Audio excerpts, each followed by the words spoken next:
시간 하나님께서 우리에게 주신 말씀 함께 보도록 하겠습니다. 마가복음 8장 31절부터 9장 1절까지의 말씀입니다. 신약 성경 마가복음 8장 31절에서 9장 1절까지 저와 여러분 한 절씩 교독하시고 마지막 9장 1절 한 목소리로 봉독하겠습니다. 제가 31절 봉독합니다. 인자가 많은 고난을 받고 장로들과 대제사장들과 서기관들에게 버림받아 죽임을 당하고 사흘 만에 살아나야 할 것을 비로소 그들에게 가르치시되 드러내놓고 이 말씀을 하시니 베드로가 예수를 들고 훈련하네. 예수께서 돌이키사 제자들을 보시며 베드로를 꾸짖어 이르시되 사탄아 내 뒤로 물러가라. 내가 하나님의 애를 생각하지 아니하고 도리어 사람의 애를 생각하는도다 하시고 우리와 제자들을 불러 이르시되 누구든지 나를 따라오려거든 자기를 부인하고 자기 십자가를 지고 나를 따를 것이니라. 누구든지 자기 목숨을 구원하고자 하면 잃을 것이요 누구든지 나와 복음을 위하여 자기 목숨을 잃으면 구원하리라. 사람이 만일 온 천하를 얻고도 자기 목숨을 잃으면 무엇이 유익하리요? 사람이 무엇을 주고 자기 목숨과 바꾸겠느냐? 누구든지 이 음란하고 개 많은 세대에서 나와 내 말을 부끄러워하면 인자도 아버지의 영광으로 거룩한 천사들과 함께 올 때에 그 사람을 부끄러워합니다. 함께 봉독합니다. 또 그들에게 이르시되 내가 진실로 너희에게 이르노니 여기 서 있는 사람 중에는 죽기 전에 하나님의 나라가 권능으로 임하는 것을 볼 자들도 있느니라 하시니라. 아멘. 네. 성탄절 특송하는 시간이죠. 구주나심 선포하리 우리 하늘 중창팀 하나님께 영광 올려드리면서 함께 축성하고 또 축하하는 시간 갖도록 하겠습니다. 나오시죠.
하늘을 모두 찬양해 기쁜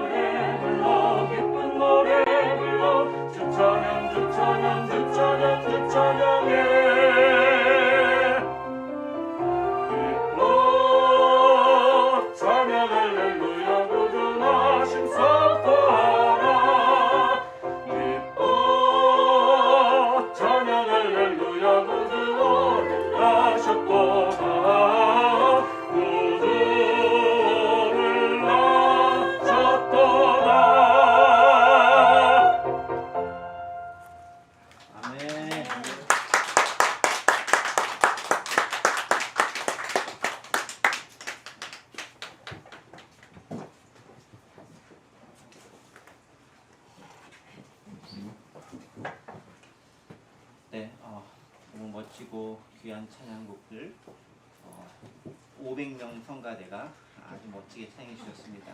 진심으로 감사드리고요. 제가 교회는 작지만 찬양대만큼은 어디나도 안 부끄러울 만큼 너무 멋지고 웅장한 귀한 모습이었습니다. 감사드립니다. 마가복음에 대한 이야기를 올 한 해 계속 키우고 있으면서 마가의 모습이 저 가운데서 많이 좀 보이는 것 같고, 또 마가가 우리에게 말하고자 하는 부분들이 한 반쯤 이야기하고 진행하다 보니까 무엇을 이야기하고자 했는지에 대해서 좀 많이 들어오는 것 같습니다. 그래서 유대인과 이방인을 동일하게 사랑하시면서 그들과 함께하기 원하셨던 모습, 복음을 전하기 원하셨던 모습, 특별히 어렵고 힘든 사람들에게 해방과 자유를 선포하려고 하셨던 모습들, 그리고 그 가운데서 특별히 하나님의 은혜가 누구에게나 공평하게 임하기 원하시는 마음을 가지고 복음을 전하셨던 그 예수님의 놀라운 모습들을 발견할 수 있습니다. 그런데 사람들은 그런 예수님의 모습에 대해서 그렇게 자기만의 방식으로 반응을 하게 되는 것들이 있죠. 그리고 그에 대해서 예수님은 특별히 베드로를 통해서 사람들이 나에 대해서 어떻게 생각하고 너희들은 나에 대해서 어떻게 생각하는지 물어보셨습니다. 그게 저희가 지난 주일에 함께 나눴던 말씀입니다. 역시 기억하시죠? 네. 그래서 지난 주일에 베드로가 놀라운 고백을 합니다. 주는 그리스도이십니다. 마태복음에 의하면 주는 그리스도요 살아계신 하나님의 아들이십니다. 라는 고백을 놀랍게 드리게 되는데, 그 고백을 하면서도 베드로가 역설적이게도 반전 있게도 본인이 무슨 말 하는지도 모르는 고백이었다 라고 제가 말씀을 드렸습니다. 네. 그 선상에서 오늘도 좀 같이 이어서 하기 말씀을 보면 좋을 듯 싶습니다. 예수님께서 그런 베드로의 놀라운 고백을 딱 들은 다음에 그 다음에 이제 계속 이어지는 말씀이 오늘 본문의 31절에 나오는 말씀입니다. 이렇게 얘기하죠. 인자가 많은 고난을 받고 장로들과 대제사장들과 서기관들에게 버림받아 죽임을 당하고 사흘 만에 살아나야 할 것을 비로소 그들에게 가르치셨다라고 이야기하고 있습니다. 베드로의 신앙 고백에서는 다음에 비로소 예수님께서 행하는 것이 있는데, 그게 뭐냐면은 오늘 본문에 나오는 그 말씀들이에요. 뭡니까? 고난받고 죽임을 당하고 3일 만에 다시 살아나겠다라는 것들을 베드로의 신앙 고백에서 다음에 알려주셨다, 드러내놓고 이야기해 주셨다라고 이야기하고 있습니다. 여러분, 지난 시간과 더불어서 함께 생각해 봤으면 좋을 것 같아요.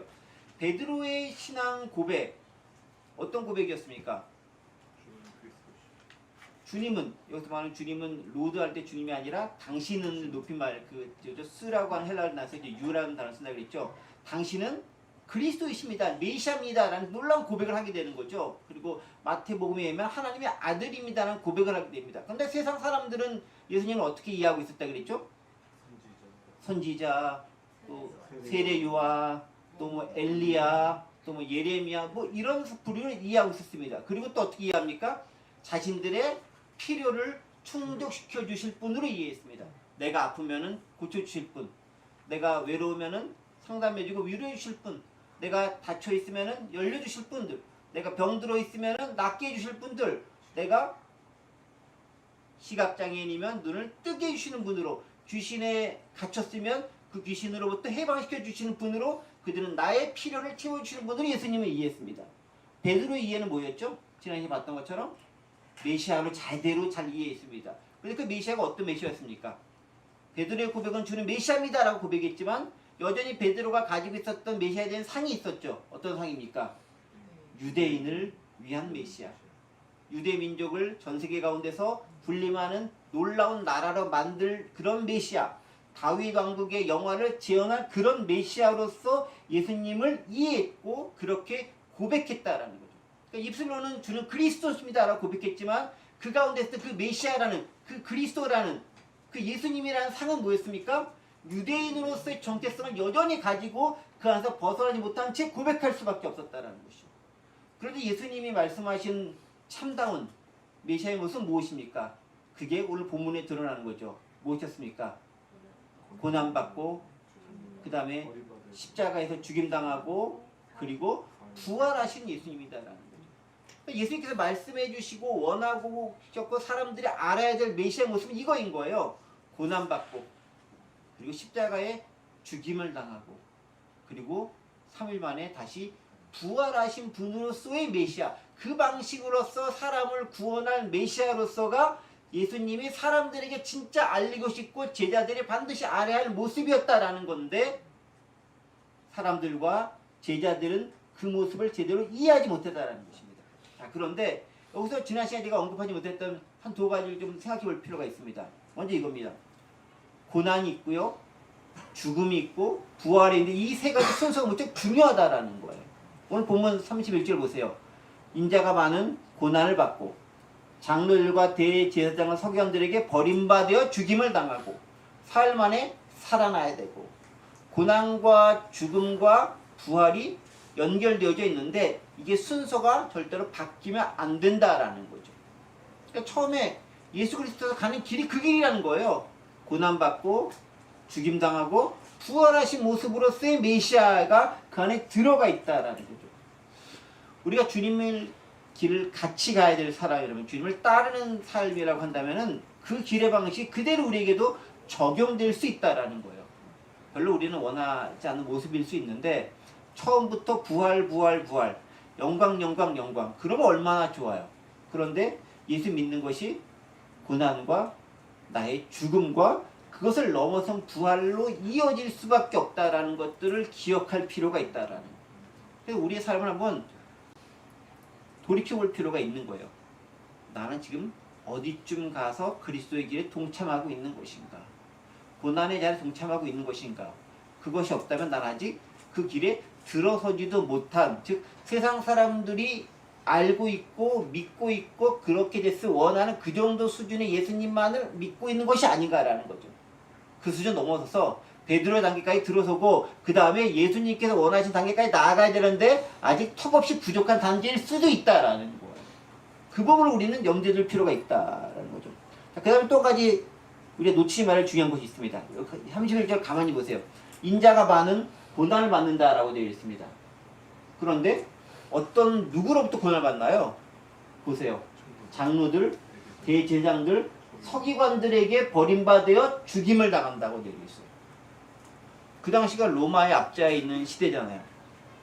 로마로부터 고난을 받고 죽임을 받고 버림받는다라고 할 수도 있는데 그렇게 기록하지 않고 예수님은 뭐라고 얘기하냐면은 장로들, 대제사장들, 서기관들에게 버림을 받았다라고 기억하고 기록하고 있습니다.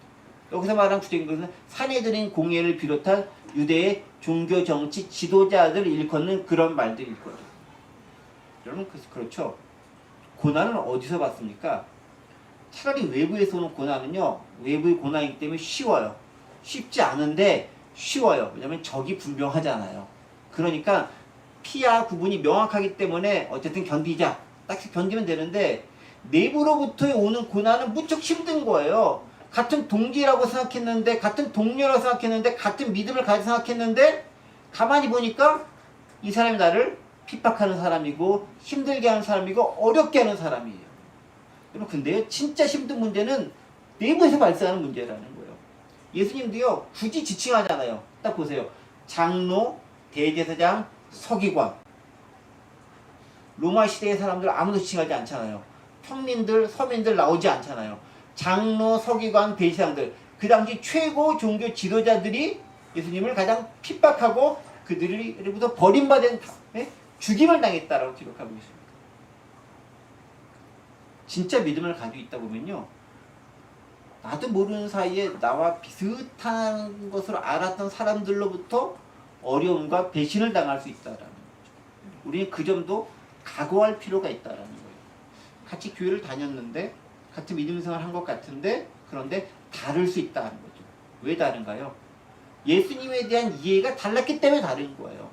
사람들이 봤던 예수의 모습과 베드로가 봤던 예수의 모습과 예수님이 알리고 했던 예수의 모습이 다 달랐던 것처럼 사람들이 같은 교회, 같은 공동체, 같은 공간에 있지만 그 예수님을 다르게 이해하고 있기 때문에 나와 다르게 이해하고 있는 예수를 믿는 그에 대해서 핍박과 압제를 가할 수 있다는 거죠.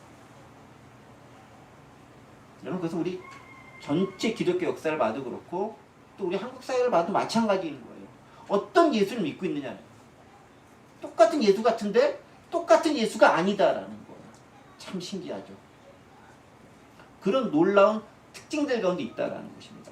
자, 그런 가운데에서 이렇게 예수님께서 내가 고난받고 죽음을 당하고 그 다음에야 비로소 부활할 거다라는 말씀을 딱 하셨는데 베드로가 그쯤 되면 부활의 초점을 딱 찍고 할렐루야 받으면 얼마나 좋아요. 그런데 고기를 안 갖고 앞쪽에만 필링이 꽂히는 거예요. 우리도 주로 그렇지 않아요? 뒤에 있을 영광보다는 앞에 있을 고난이 훨씬 더 힘들게 다가오잖아요. 사실 저도 그런 것 같아요. 왜냐면 뒤쪽을 아직 경험 안 해봤잖아. 그 앞을 지금 당하고 있잖아. 그러니까 이게 힘든 거예요. 네.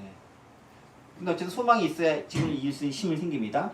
자, 그러니까 지난번 말씀했던 것처럼 이렇게 얘기하니까 베드로가 뭐라고 합니까? 32절에 드러내놓고 이 말씀하시니 베드로가 예수를 붙들고 항변하매. 근데 항변하단 말에 지난 시대가 뭐라고 말씀드렸습니까? 꾸짖는다. 영어로 뭐라고 되어 있습니까? 리뷰크라는 단어, 리뷰크라는 단어. 여기 32절에 항변하매. 그런데 begun to rebuke him이라고 되어 있습니다. 베드로는 항변한다고 되게 한국말로는 완곡하게 번역을 했지만 실제 베드로는 이런 거죠. 아니 예수님 무슨 말을 했으면서요? 지금 제정신이세요? 지금 그게 말씀이라고 하시는 거예요? 말이 안 됩니다. 라고 하면서 꾸짖듯이 몰아붙이듯이 이야기했다라는 거예요. 그게 베드로의 모습이었다라는 거죠. 베드로가 실제로 이해하고 있었던 주는 그리스도십니다 라는 것들이 얼마나 예수님께서 원하시는 모습과 달랐는가 하는 부분이 여기서 드러난다라는 거죠. 그러니까 그 고백이 위대하지 않은 게 아니에요. 그 고백은 위대하지만 그 고백의 진짜 의미를 베드로는 여전히 모르고 나서 그냥 하나님께서 성령을 통해 가르치신 대로 그냥 고백만 했을 따름이라는 거예요. 그래서 그거라도 하면 좋죠. 왜냐면 그 고백 가운데서 내가 교회를 세우리라 말씀해 주셨으니까. 그 고백도 못하는 많은 사람들이 훨씬 더 큰 문제인 거죠. 다른 제자들은 뭐 있을까요? 베드로만 고백하고. 자, 어쨌든 베드로는 예수님을 꾸짖습니다. 왜? 내가 생각했던, 내가 익히 알고 있었던, 우리 전통에서 배웠던 그 예수, 그 메시아의 모습과 너무 다르다라는 거예요. 내가 배웠던 거 다르니까 예수님이 말씀하는데도 그 말씀이 틀렸다라는 거예요. 우리 생각하면 이해가 안 되죠. 아니 진리신 예수님이 말씀하시면 그 말씀이 어쨌든 다 옳아야 되는데 내가 지금까지 배워왔던 게 있는데 그 배워왔던 거가 다르게 말씀하시는 거 보니까 그 말씀이 틀렸다라는 거예요. 뭐가 틀려야 되는 거예요? 내가 지금까지 배워왔던 게 잘못됐다라고 이야기해야 되는 게 맞잖아요. 그런데 그렇게 하지 않고 그것을 가지고 예수님을 오히려 꾸짖고 예수님을 책망하고 예수님이 그렇게 하면 안 된다라고 강하게 몰아붙이는 모습까지 나아갔다. 이런 마태복음 16장 22, 23절은 조금 더 자세하게 이렇게 표현되어 있어요. 이게 병행 부분인데요. 마태복음 16장 22, 23절이면 22절이죠. 베드로가 예수를 붙들고 항변하여 이르되 주여 그리마옵소서 일이 결코 죽게 미치지 아니하리이다. 이게 어떤 뉘앙스가 달려있냐면요. 여기도 똑같이 리뷰크라는 영어 단어를 쓰고 있어요. 그 다음에 뭐라 하냐면 이 일이 죽게 미치지 않겠나입니다. This shall never happen to you. 이 일은 당신에게 결코 일어날 수 없습니다. 왜냐면 내가 일어나지 않게 할 거기 때문에 그래요 라고 나의 의지적인 결단을 가지고 그렇게 하지 못하겠다라는 그 결단을 담은 그런 미래형을 가지고 표현하고 있는 거예요. 당신에게 그런 일이 결코 일어나서는 안 된다라는 거예요. 내가 안 하게 막겠다라는 거예요. 그래서 배는 열심히 막잖아요. 이렇게 뭐 예수님 잡으러 오는 사람이 그냥 칼 딱 빼들러가지고 말고 귀도 막 치고 이렇게 하는 거잖아요. 그래서 베드로는 행동파예요. 다른 제자들은 조용히 이두저도 아닌 듯이 있잖아요. 그런 점에서 베드로가 약간 마음에 들기도 해요. 어쨌든 간에 베드로의 지금 모습 보세요. 마태복음 조금 더 자세히 나와 있는 것처럼 결코 미치지 않게 내가 그렇게 행동하겠다라는 거예요. 그렇게 내가 막아서겠다라는 거예요. 그것이 자신이 이해하고 있는 메시아에 대한 모습이었기 때문에 그렇다라는 거죠. 근데 그게 하나님의 뜻이었을까요? 하나님의 방식이 그게 아니었잖아요. 그런데 오랫동안 예수님을 따라다녔음에도 여전히 아직은 베드로가 수제자라고 했거든. 그도 예수님이 어떤 이유와 어떤 의미로 이 땅에 오셨는지를 명확하게 이해하고 있지 못했다라는 것입니다. 여러분 그런 것 같아요. 어설픈 지식이 얼마나 위험한지 압니까? 지금 딱 베드로가 그 꼴인 거예요. 자기는 수제자라고 많이 안다고 담대하게 호기가 가득하게 딱 얘기하잖아요. 절대 저를 나중에 배신하지 않겠습니다 라고 얘기하잖아요. 그러면 제일 먼저 배신하잖아요. 완전치 못한 지식, 온전치 못한 지식이 얼마나 위험한가. 왜? 잘못된 확신과 부족하고 모자란 확신은 나 혼자에만 그치는 것이 아니라 어떤 일들이 일어나게 되느냐? 사탄에게 빌미를 준다라. 사탄이 그것을 가지고 이용한다라는 거죠. 그래서요, 여러분, 이단들이 가장 많이 이용하는 사람, 타겟으로 노리는 사람이 누구겠습니까? 교회 다니는데 어설프게 다니는 사람들이 타겟인 거예요. 제대로 믿고 제대로 알고 하는 사람들은 그들이 공격할 여지가 없어요. 왜냐하면 제대로 보고 말기 때문에 그들이 이야기하는 것들에 허점을 잡아내고 그것을 방어하시고 그들이 왔을 때 튕겨나갈 수밖에 없어요. 그런데 내가 허점이 가득하고 온전치 알지 못하고 어설프게 알고 대충 알고 잘못되게 알고 내가 믿어왔던 들어왔던 대로만 알고 검증되지 않은 그것만 가지고 아는 사람에게는 허점이 보이는 건데 그 허점이 바로 사탄이 이용할 빌미를 제공해 주는 거예요. 베드로의 놀라운 고백이 있었는데 바로 이어서 뭐 5분이나 됐겠어요? 10분이나 됐겠어요? 바로 이어서 이상한 말 하잖아요. 왜? 잘못하고 있었던 것대로 고백한 거였다라는 거예요.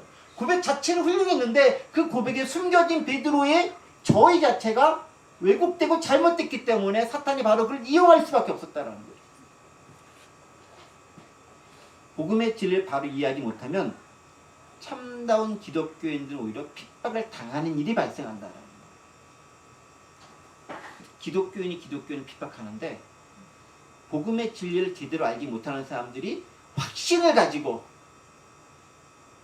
비판하고 핍박하고 고소하고 아주 극단적인 행동까지도 합니다. 가만히 보세요. 그렇잖아요. 진짜 예수님이 말씀하시고자 하는 것이 무엇인지를 아는 사람들은 그렇게 할 수가 없어요. 왜냐면 평화여야 되거든요. 근데 폭력적이고 아주 몰상식하고 무자비하게 하고 이렇게 하는 극단주의적인 모습들이 예수님이 원하셨던 모습일까요? 절대 그렇지 않잖아요.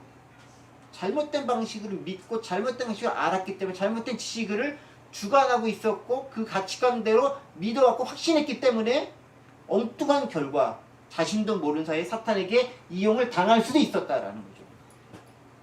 그래서 그런 사람들은 내 생각과 내 고정관념에 예수님의 말씀과 예수님을 끌어맞추려고 하는 경향이 많은 거예요. 똑같이 성경을 인용하는데 내 생각대로 그걸 끌어다가 이렇게 이용하는 거죠. 그건 이제 이단들이 하는 방법이기도 하고 잘못 아는 사람들이 그렇게 이용하는데 딱 그 모습이 오늘 베드로의 모습과 흡사한 모습일 수 있다. 그러면 이제 어떤 일이 발생하게 되느냐? 33절이죠. 예수께서 돌이키다 제자를 보신 베드로에게 꾸짖어 이르시되, 진짜 이번에 예수님 베드로를 꾸짖습니다. 사탄아 내 뒤로 물러가라. 대놓고 얘기하죠. 베드로를 보면서 사탄아 물러가라. 베드로 자체가 사탄이었겠습니까? 베드로를 꼬드긴 그 뒤에 있는 사탄의 모습을 보시고 꾸짖었겠죠. 네가 하나님의 일을 생각지 아니하고 도리어 사람의 일을 생각하는도다. 아주 명확하게 예수님께서 어떤 차이가 있는지를 드러내면서 이야기해 주죠. 어떻게? 베드로는 누구의 일을 생각합니까? 사람의 일을. 예수님은 누구의 일을 생각합니까? 하나님의 일을 생각한다라는 거죠. 베드로는 뭐 자기 생각할 때 나는 사람의 일을 하겠어 이렇게 생각해서 했을까요? 아니에요. 베드로도 나름대로는 하나님이 이렇게 했을 거예요. 그런데 그가 하는 일이 사람의 일인 줄도 모르고 행한 그 일이었다라는 거예요. 나는 하나님의 일을 행한다고 했겠죠. 그래서 우리가 말씀을 제대로 알 필요가 있는 거예요. 잘못 행하는 많은 사람들이 다 성경대로 했다고 얘기하고요. 다 말씀대로 따랐다라고 얘기하고요. 심지어 어떤 사람들은 성령께서 내 가운데 그렇게 말씀해 주셨다라고 계시했다라고 얘기하시는 분들이 많이 계세요. 사람의 일을 하는 거죠. 그러면서 진짜 하나님의 일을 자신도 모르는 사이에 방해하고 있는 거죠. 방해하고 있는 거죠. 그래서 우리는 사람의 일이 아니라 하나님의 일을 생각해야 되는데 사람의 일이라는 것이 결국은 어디서 오냐면은 내가 예전부터 들어왔던 그 경험들 그게 썩 잘못했다는 것이 아니에요. 언제든지 수정하고 교정하고 바로 잡을 수 있는 용기와 마음가짐과 자세가 되어져 있으면 복음이 들어왔을 때 고치면 되는데 내가 잘못 믿어왔던 것들이 그것이 진짜인 양 계속해서 가지고 오는 순간 진짜 복음이었을 때 그 복음을 밀어낼 수밖에 없다라는 거죠. 그러다 보면 그것을 말려는 결과가 결국 사람의 일이 되게 되는데, 그 사람의 일이라는 것은 내 욕심, 나의 원하는 바대로, 내 뜻대로, 조금 확대하면 우리를 위해서 라는 아름다운 모습으로 포장되기 쉽다라는 거예요. 우리라는 모습이 무척 아름다운 모습처럼 보이지만 우리는 나의 확장된 이기적인 사람의 일이 될 가능성이 많은 공동체일 수 있어요. 예수님은요, 그래서 유대인만을 위해서 오신 게 아니에요. 이방인을 위해서도 오신 거예요.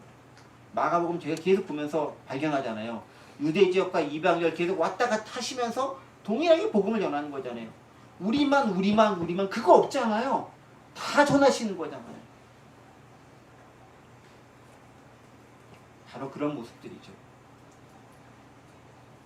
우리 역시 사람의 일로 보느냐 하나님의 일로 보느냐를 따져볼 수 있어야 된다. 자, 그런데 보세요. 사람의 일은요, 사람의 방식을 생각합니다. 사람의 방식은 뭐겠습니까? 칼을 들고 귀를 베버리는 거예요. 붙잡고 막 싸우는 거예요. 그 가운데는 내 욕심과 욕망이 바탕이 되어지는 경우가 많습니다. 그것이 침해당하면 안 되니까.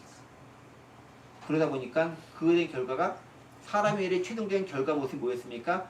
베드로는 메시아라고 고백했지만 그 메시아는 정치적인 메시아로서의 유대 왕국을 이루는 것이었다는 거죠. 그게 사람의 일이었다는 거죠. 그런데 하나님의 일은 뭐겠습니까? 하나님의 일은 하나님의 방식대로 되어지는 거예요. 하나님의 방식은 무엇입니까? 낮아짐과 겸손과 섬김과 평화를 통해서 고난과 죽음과 부활을 통해서 인류를 구원하시는 방식이었다라는 거예요. 그게 하나님의 뜻이고 인간을 구원하는 거였습니다. 사람의 일은 뭐겠습니까? 인간을 구원하는 게 아니라 유대인만을 위한 나라를 만드는 거예요. 그런데 하나님의 일은 뭡니까? 인류 전체가 구원받는 거에 있다라는 거죠. 다르잖아요. 그러니까 인류의 전체에 대한 구원, 여러분 이게 더 하나님의 뜻인 거예요. 나만 구원받는다? 나만 구원받으면 된다? 이거 무척 배타적이고 무척 이기적인 모습인데 이게 사람의 일로 변질된 가능성이 많은 그런 모습과 자세일 수 있다라는 거예요. 일단 기본적으로 나는 구원을 받아야 되겠죠. 근데 거기서 머물면 안 된다라는 거예요. 또 때로는 그러다 보면 우리 역시 하나님의 일이라고 하면서 사람의 일을 열심히 하시는 분들도 계세요. 하나님의 일 열심히 해, 교회 열심히 해라고 하는데 결국은 나의 이름을 드러내기 위해서, 나의 영향력을 확대하기 위해서, 내가 이렇게 했다는 것을 치적을 쌓기 위해서, 내 만족을 위해서, 내 욕망을 채우기 위해서 하는 사람들이 많다라는 거죠. 다른 사람 욕할 것 없이 우리 자신도 반성해 볼 필요가 있는 거예요. 내가 신앙을 하는 것이 어떤 목적 가운데 행하는 것인가? 하나님의 일인가 사람의 일인가? 사람의 일이라고 한다면 내 욕심이 들어가 있는 거지만 하나님의 일이라는 것은 하나님의 뜻과 하나님의 계획 가운데서 우리가 행해질 수 있어야 된다라는 거예요. 그러면 그 뜻과 계획이 무엇인지를 명확하게 알고 나가는 것이 무엇보다 필요하다라는 것입니다. 그런데 그렇게 하지 못하는 자가 어떻게 되느냐? 사탄에게 쓰임받을 수 있다라는 거죠. 순간적으로 베드로는 사탄에게 사로잡히면 됩니다. 그래서 예수님께서 뭐라고 얘기하면 너는 나를 넘어뜨리게 하는 자로다 라고 합니다. 마태복음 16장 23절 말씀, 아까 봤었던 22절 23절 보면 이렇게 돼 있죠. 예수께서 돌이키며 베드로에게 이르시되 사탄아 내 뒤로 물러가라. 이 마가복음에 없는 겁니다. 너는 나를 넘어지게 하는 자로다. 내가 하나님을 생각하지 않고 너를 사람을 생각하는 거다. 너는 나를 넘어지게 하는 자로다. 네가 내 길에 방해물과 장애물이 되었다라고 고백하고 있어요. 영어로 보면 You are a stumbling block to me 라고 되어 있어요. 블로킹하고 있는 거예요. 베드로가 지금 예수님을 넘어뜨리기 위해서. 자신도 모르는 사이에. 우리 역시 하나님의 일이라고 하면서 사람의 일을 앞세우는 우를 범하면 안 됩니다. 그러려면 진짜 예수님이 어떤 분이신지, 내가 믿는 예수님이 어떤 분으로 오셨는지를 제대로 알 필요가 있었다라는 것입니다. 그리고 나서 예수님께서 진짜를 고백해 주십니다. 그러면 어떻게 믿어야 되는가? 어떻게 따라야 되는가? 그게 34절이에요. 보겠습니다. 무리와 제자들을 불러 이르되 누구든지 나를 따라오려면 자기를 부인하고 자기 십자가를 지고 나를 따를 것이니라. 자, 예수님을 따라간다는 것은 세 가지를 가지고 얘기합니다. 첫 번째 뭐죠? 자기를 부인해라. 나를 부인해라 라는 거예요. 나를 부인해라. He must deny himself. 네 자신을 부인해라. 네 자신을 부인하는 겁니까? 나는 없는 존재입니다. 그런 것이 아니라 내 의지와 내 뜻과 내 생각대로 했던 것들, 내 고정관념과 내 편견과 내 선입견들 행했던 것들을 버리라라는 거예요. 그리고 주님 앞에 순전히 열어놓고 그분의 말씀에 나를 맡길 수 있는 자세가 필요하다라는 거죠. 그 다음에 뭐 하랍니까? 십자가를 지으라. 십자가를 지라. 제가 십자가를 직접 져본 적은 없는데 십자가를 지는 모습을 생각해보고 비슷한 것까지 해본 적은 있어요. 엄청 무겁고 힘듭니다. 특히 이제 큰 십자가일수록 이건 지는 게 아니라 끌고 가기도 힘들어하는 거예요. 특히 자기가 매달려 십자가를 끌고 간다는 것은 무척 힘들고 어려워요. 그러니까 예수님 못하니까 불행의 심은 와가지고 이렇게 대신 져주고 막 그러지 않습니까? 여러분 십자가를 진다는 겁니까? 고통과 고난의 삶을 감수한다는 겁니다. 무겁고 힘듭니다. 죽음을 경험하는 삶이 십자가를 지는 삶이라는 거죠. 그럼 예수님을 따라간다는 건 뭡니까? 고통과 고난이 있을 것을 감수해야 된다는 거죠. 그러면 기독교는 별로 믿을만하고 좋은 것 같지 않아요. 내 생각 버려야 되죠. 십자가 지고 가기 때문에 고통과 고난, 죽음까지도 감내해야 되죠. 별로 도움이 안 되는 것 같잖아요. 이 세상 살아가는데 피곤하고 나를 힘들게 합니다. 기독교야말로 내 삶을 제대로 살아가는데 거치는 돌, 넘어지게 하는 돌이 되는 것처럼 보입니다. 그런데 그런 건축자들의 버린 돌이 모퉁이의 머릿돌이 되는 겁니다. 예수님이 그랬던 것처럼. 그리고 한 가지 마지막 있습니다. 무엇입니까? 나를 따를 것이니라. 예수님이 가신 그 길을 따라간다라는 거예요. 내가 가고 싶은 길을 가는 게 아니라 예수님이 가는 길대로 간다라는 것입니다. 그 예수님을 따른다는 것은 뭐 이거죠. 내 생각을 내려놓고, 두 번째는 내가 고통과 고난의 길을 충분히 감내하면서 그분이 갔던 길을 그대로라도 쫓아가는 삶을 의미한다는 것입니다. 어떤 유익이 있을까요? 부활을 경험한다는 거죠. 부활이 지금 우리에게는 별로 큰 의미로 다가오지 않을지도 몰라요. 왜냐하면 아직 아무도 경험하지 않았기 때문에. 그런데 이 말씀을 썼던 초대교회의 마가를 비롯한 제자들은 그렇게 느끼지 않았을 거예요. 왜냐하면 예수님의 부활을 목격했거든요. 승천을 경험했거든요. 그리고 뭘 봅니까? 성령의 강림까지도 경험을 했거든요.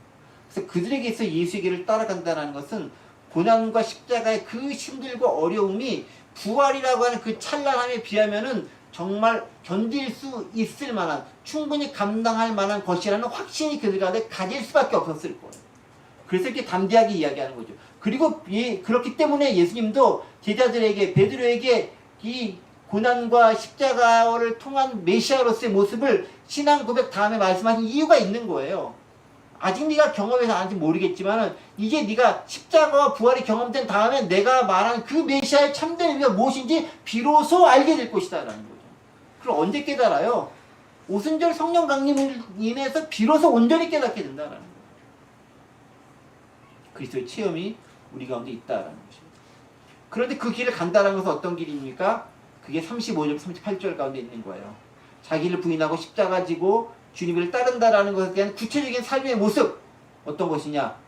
한마디로 요약하면 역설의 삶을 사는 거예요. 역설의 삶. 35절 보세요. 자기 목숨을 구원하고자 하면 잃을 것이요 나와 복음을 자기 목숨을 잃으면 구원하리라. 무슨 얘기입니까? 내가 원하는 대로의 삶을 살고자 하는 삶을 살고 추구하면 그리스도와 복음을 잃어버릴 것이고, 그리스도 복음을 위해서 내 것을 포기하는 삶을 살면 그가 진짜 삶을 얻을 것이다 라고 얘기하고 있죠. 이거는 근데 경험해봐야 알아요. 그래서 경험이 때로는 필요한 거예요. 경험해보지 않으면 이 은혜와 이 놀라운 것들을 우리가 만끽할 수 없습니다. 한 가지만 얘기하고 말씀을 마무리할게요. 성탄과 더불어서 리차드 니버라고 하는 위대한 신학자가 있습니다. 이분이 그리스와 문화라고 하는 그런 놀라운 책을 썼어요. 기독교에 있어서 되게 중요한 책 가운데 하나입니다. 제가 이 책에 대한 설명을 드린 적이 전에도 있었던 것 같긴 한데 기억하실 분들이 있을 것 같긴 해요. 있죠? 없나? 있을 텐데. 네. 그리스도와 문화를 5가지 관계를 가지고 설명을 하고 있습니다. 그래서 이제 학자들은 가장 우리가 마지막에 해야 될 것이 뭐냐면 번역자로서의 그리스도의 모습이다라는 거예요. 문화를 번역하는 그리스도가 우리가 추구해야 할 것이라고 얘기하는데 저는 그것에 다다르기 전에 정말 중요한 것은 여기 있죠. 문화와 역설적인 관계에 서 있는 그리스도의 모습이다라는 거예요. 십자가가 그거기 때문에 내가 죽음을 통해서 전 세계를 구원하고 다시 살아날 수 있는 게 역설의 삶이기 때문에 내가 낮아짐을 통해 내가 진심으로 높아질 수 있기 때문에 높아지기 위해서 낮아지는 것이 아니라 낮아짐을 택한 사람에게 하나님께서 높아주시는 놀라운 역사가 역설의 그리스도 가운데 있다라는 거죠. 우리가 세상을 살아가는 방식도 마찬가지라는 거죠. 제자의 길을 간다는 것은 무엇입니까?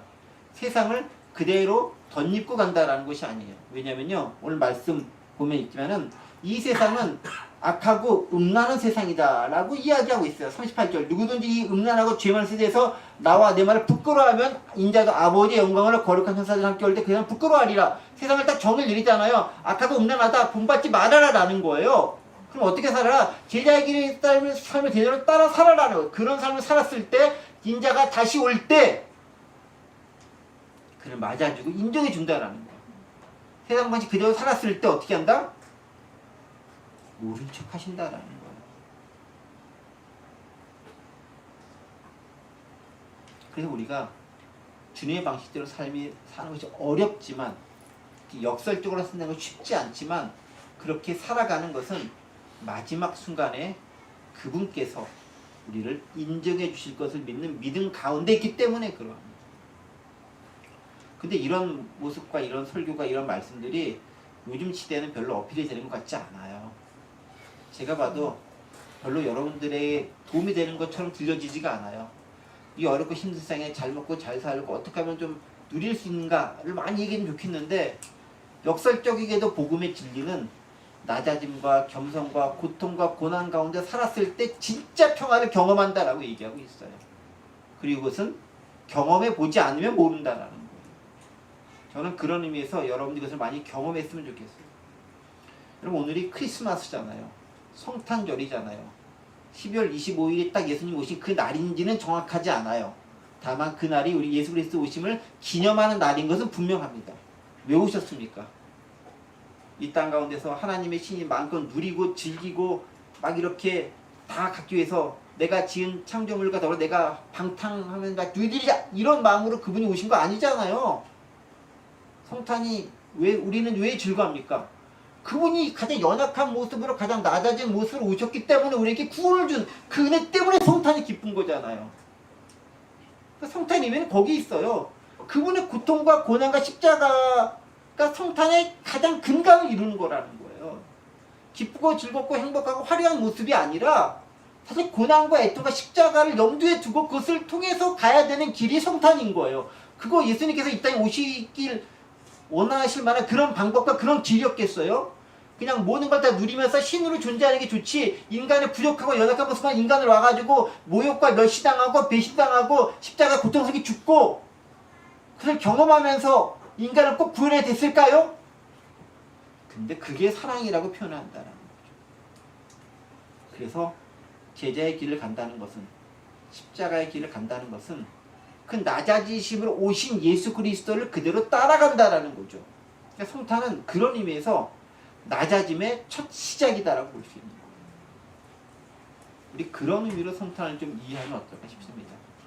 어렵고 힘든 가운데 삶을 살아가고 있지만 우리에게는 부활이라고 하는 놀라운 것들이 기대하고 있기 때문에 그 모습을 바라보면서 오늘 하루도 이번 주 한 주간도 그리고 다가오는 2023년도 기쁨과 감사함을 넘칠 수 있는 해로 만들어 가실 수 있는 저와 여러분 되시기를 간절히 원합니다. 아멘. 기도하겠습니다. 하나님, 성탄절입니다. 기쁘고 즐겁고 행복하고 화려한 것만을 기대하는 모습이 우리 가운데 가득했을지도 모릅니다. 그런데 고난과 십자가가 없으면 부활이 없었듯이 성탄은 바로 그 고난을 위하여서 그 죽음을 준비하면서 이 땅에 오셨던 예수님의 결심과 결단이 바탕되었다는 사실을 우리는 기억하기 원합니다. 하나님, 참다운 성탄의 의미가 그리스도의 복음과 십자가와 더불어 이해되게 도와주시고 그 안에서 기뻐할 수 있게 도와주시고 그 안에서 감사할 수 있게 도와주시고 그 안에서 참다운 누림과 평화가 가득할 수 있도록 도와주옵소서. 십자가를 통한 진짜 부활과 십자가를 통한 진짜 평화와 십자가를 통한 진짜 은혜가 경험될 수 있도록 도와주옵소서. 감사드리며 예수 그리스도의 이름으로 기도하옵나이다. 아멘. 아멘.